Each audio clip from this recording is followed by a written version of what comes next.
बुलवाइयों के हमले से जहां और कुछ न बच सका, वहां खुदा के घर को भी महफूज न रखा गया।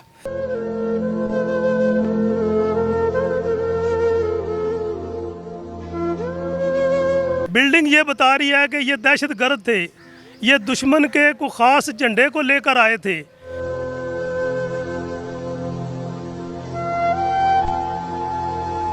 इसी जना चौक में इनको लगा के यहाँ फांसी लगाया जाए। इसके फ्लोर्स को गंदा करके यहाँ पर अगर पंचवक्ता नमाज रोज़ाना की बुनियाद पर अदा होती है तो उसके अंदर जो एक लंबा चौड़ा वक्फा डाला गया, उसका जिम्मेदार कौन? जो कोर कमांडर साहब थे, उनकी बेटी के कुछ जहेज का सामान था जो बताया जा रहा है।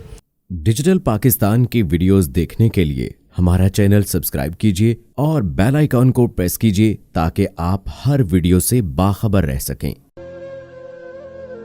Protest but no violence. एहतजाज करें लेकिन एक खास हद से आगे बढ़ के किसी पर तशद्दुद मत करें, इमारतों का नुकसान मत करें, अपने टैक्स के पैसों की चीज़ों को तबाह बर्बाद मत करें, क्योंकि अल्टीमेटली उन्हें पे बैक करने के लिए आप पर और मुझ पर ही जिम्मेदारी आयद होगी। हम मौजूद हैं आज कोर कमांडर हाउस, जिसे जिना हाउस भी कहा जाता है, और ये वो घर है जिसे कायद आज़म मोहम्मद अली जिना की हेरिडिटी कहा जाता है। ये उनकी विरासत है जिसे पाक फ़ौज ने अपने इस्तेमाल में रखा और फिर इसका मुकम्मल तशख़्ख़ुस जो है वो अपने साथ जोड़ लिया, लेकिन साथ ही साथ इसके असल तशख़्ख़ुस को भी बरकरार रखने की कोशिश की गई।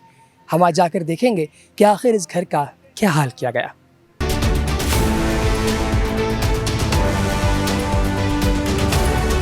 इस सारे हमले के बाद और यौम सियाह के बाद इस घर को आम पब्लिक के लिए खोला गया है, ताकि वो दर्द दिल रखने वाले पाकिस्तानी जो इस घर की ये हालत नहीं देख सकते या फिर देखना चाहते हैं कि आखिर किस हद तक इसे तबाह किया गया है, उनके लिए इसे खोला गया है। हमारे साथ एक और सिटीज़न मौजूद है जो यहाँ पर तशरीफ़ लाए और इस घर को देख कर यकीनी तौर पर नमनाक हैं। अस्सलाम वालेकुम। वालेकुम सलाम। फिर क्या जज्बात हैं? जज्बात तो बेटा बयान के काबिल नहीं है। मेरी ना ही तो अब ये एज है, आप मुझे देख लें कि मैं एक वसाखी के सहारे यहाँ पे आया हूँ। जब मैंने ये न्यूज़ में मीडिया में ये तस्वीरें देखी तो मेरा दिल बर्दाश्त नहीं कर सका। मैंने कहा मैं अपनी आंखों से जाके देखूँ कि वो मनाज़र क्या थे। तो ये यहाँ पे जो कायद का पाकिस्तान कायद ने बनाया, हम सब उसके निगहबान हैं और निगहबान रहेंगे। लेकिन आम शहरी के रूप में यहाँ पे दहशतगर्द आए। ये मुसलमान नहीं थे और ना ये आम शहरी थे। बिल्डिंग ये बता रही है कि ये दहशतगर्द थे, ये दुश्मन के को ख़ास झंडे को लेकर आए थे, या इस कौम का मोरल टेस्ट करने आए थे, या उनका जो झंडा है उसको वो प्रायोरिटी पे देखना चाह रहे थे कि हम यहाँ पे जितनी कोई इन्वेस्टमेंट कर रहे हैं दहशतगर्दी की, क्या कोई हमें यहाँ से रिज़ल्ट भी मिलेगा। तो किसी हद तक वो अपने जो उनके गनामने ख्यालात थे उसमें किसी हद तक कामयाब हुए। लेकिन ये उनकी गलतफहमी है। ना पाकिस्तानी कौम कमज़ोर है और ना अफवाज पाकिस्तान कमज़ोर है, और ना उनके किसी ऐसे इरादे को यहाँ हम पनपने देंगे। ये तो एक सानिया था, एक इत्माद किया फोर्सेस ने अपनी आवाम के ऊपर, लेकिन ये किसी को मालूम नहीं था कि इसके अंदर किस रूप में आए हुए हैं।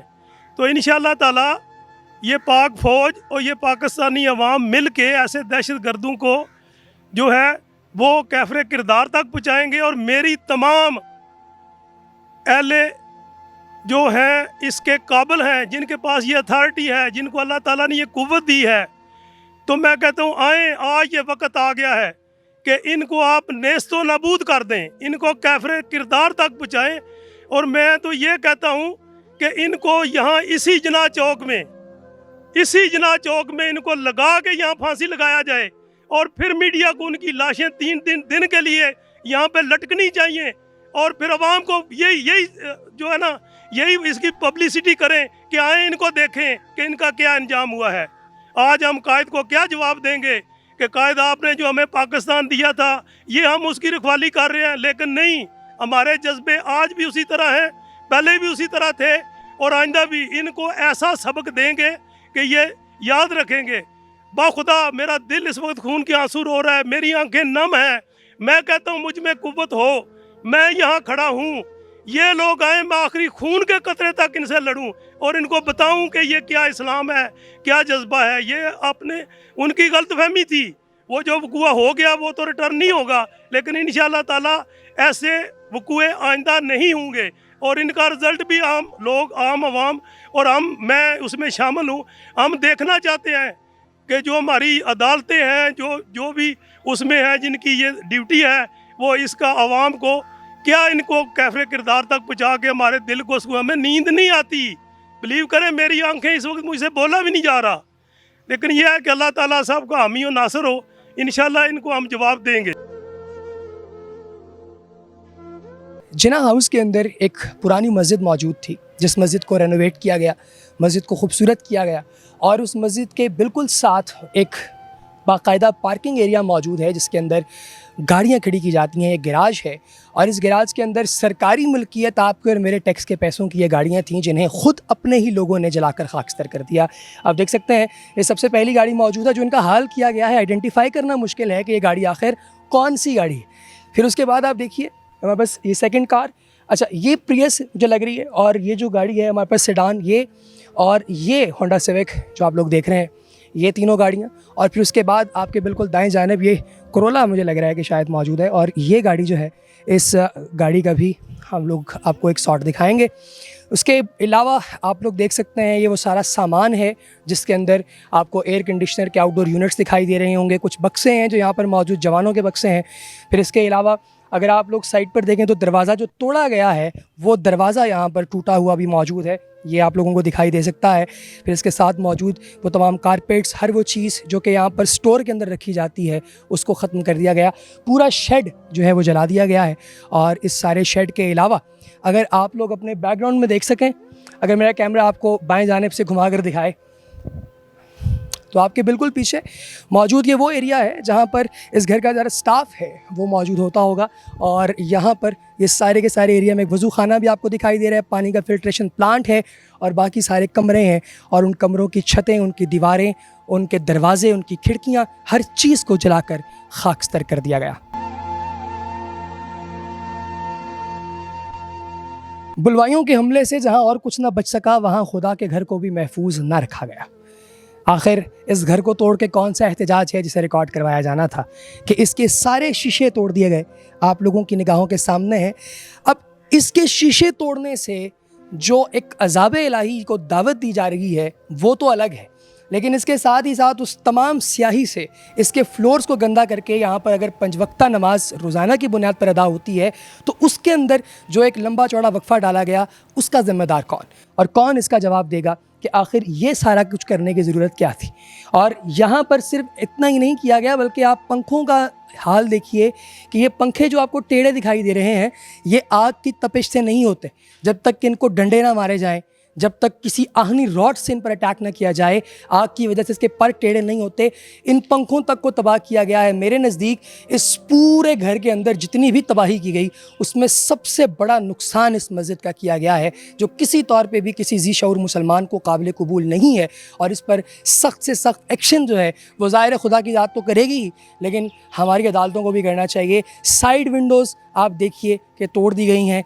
इसके जो एयर कंडीशनर यहाँ पर लगे हुए थे उनको तोड़ दिया गया। ये साइड विंडोज़ की सेकंड वन है। और फिर उसके बाद आप इसका बिल्कुल क्वार्टर लाइन देखें और वो भी तबाह बर्बाद की गई। और 2 गाड़ियाँ यहाँ पर इसके साइड दरवाज़ा जो बिल्कुल मॉल ऑफ लाहौर के सामने है, उस दरवाजे से दाखिल होने के बाद ये 2 गाड़ियाँ जो कि अमूमी तौर पे ऑफिसर के यूज़ में होती हैं और गवर्नमेंट की तरफ से जो दी जाती हैं, इन्हें आपके और मेरे टैक्स के पैसों से उन गाड़ियों को जलाया गया है। आप देखिए एक मेहरान यहाँ पर खड़ी है और उसके बिल्कुल साथ एक टोयोटा करोला। ये 2 गाड़ियाँ जो हैं सिर्फ इन्हीं की मालियत तकरीबन 4 मिलियन के करीब बनती है। और इस नुकसान का अजाला कौन करेगा?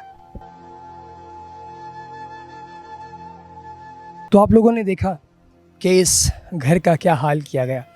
इस घर के अंदर मौजूद जो कोर कमांडर साहब थे, उनकी बेटी के कुछ जहेज़ का सामान था जो बताया जा रहा है। ये कोई इमोशनल बयान नहीं है, लेकिन आखिर कोई कितना ही अमीर क्यों ना हो, अपनी बेटी के जहेज़ का सामान अपनी आंखों के सामने जलता हुआ देखना यकीनी तौर पे तकलीफ़ दे होगा। और ये तकलीफ़ उन्हें पहुंचाई उनके अपने हम वतनों ने। जाहिर है कि जिस भी चीज़ का कोई भी रीज़न हो, उसके पीछे एक पूरी तारीख़ होती है। 7 दहाइयों का गुस्सा आप किसी चीज़ को जला कर नहीं निकाल सकते। उसका तरीका यही है कि आप कोई ऐसी स्ट्रेटजी अपनाएं, किसी ऐसे लीडर की तलाश करें या ख़ुद को इतना बेहतर बना लें कि आपकी सारी सिक्योरिटी स्टेट एक वेलफेयर स्टेट में कन्वर्ट हो और आप एक अच्छा तर्ज ज़िंदगी अपना सकें। लेकिन उससे पहले ख़ुद को बेहतर करना होगा। मैं हूं मोहम्मद शादाब अब्बासी और आप देख रहे हैं डिजिटल पाकिस्तान।